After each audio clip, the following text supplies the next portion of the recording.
স্বপ্ন থাকে সবার চোখেই, কিন্তু এক জীবনে সেই স্বপ্নের সিঁড়ি বেয়ে চূড়ায় পৌঁছতে পারেন খুব অল্প কিছু মানুষ। জহিরুল হক তাদেরই একজন। 1935 সালে নুরুল হক ও সুফিয়া খাতুনের ঘর আলো করে জন্ম নেন এই কৃতি ফুটবলার। শুরুটা বেশ নাটকীয়। আমার বাবা এগ্রিকালচার ফার্মে থেকে চাকরি করতেন। সেই সুবাদে আমি ম্যাট্রিক পাস করে বাবার এখানে এসে অবস্থান করি।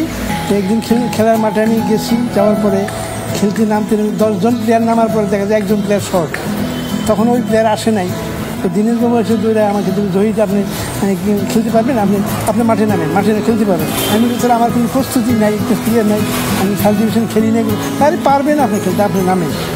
তখন ওই অবস্থায় এখানে আমার শার্টটা খুলে আমাকে জার্সি দিল, ওই জার্সি দিলে মাঠে খেলতে নেমে গেল। তারপর আর পেছনে ফেরা নয়। মাত্র 3 বছরের মধ্যে 1957 সালে পূর্ব পাকিস্তান জাতীয় দলে সুযোগ পেয়ে গেলেন। 1960 সালের জাতীয় চ্যাম্পিয়নশিপে পূর্ব পাকিস্তান চ্যাম্পিয়ন হয় এই ডিফেন্ডার জহিরুল হকের নেতৃত্বে।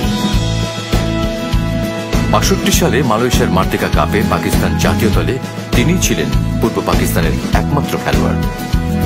জাতীয় দলের হয়ে চীন সফরে গিয়েছেন 64 সালে। 1965-তে পেলেন বড় স্বীকৃতি। আলাদা ক্লাব রাশিয়াতে খেলতে আসলো, আমাকে পাকিস্তান জাতীয় দলের ক্যাপ্টেন বানানো হলো। ক্লাব ফুটবলে দীর্ঘ সময় খেলেছেন মোহামেডানের হয়ে। 6 বার ক্যাপ্টেন ছিলাম মোহামেডান, 60 থেকে 63 পর্যন্ত, এবং 4 বার আমি লিগ চ্যাম্পিয়ন হয়ে যাই। ফুটবলে অনন্য অবদানের স্বীকৃতি হিসেবে পেয়েছেন জাতীয় ক্রীড়া পুরস্কার এবং ক্রীড়া লেখক সমিতির ফুটবলার অব দ্য ইয়ার সহ আরো বহু সম্মাননা। শুধু পেশাগতই নয়, পারিবারিক দায়িত্ব তিনি পালন করে গেছেন নিষ্ঠার সাথে। আমি খুব ভাগ্যবতী মনে করবো আমাকে, যে খুবই একজন ভালো মানুষ। আমি এখন একজন বাবা।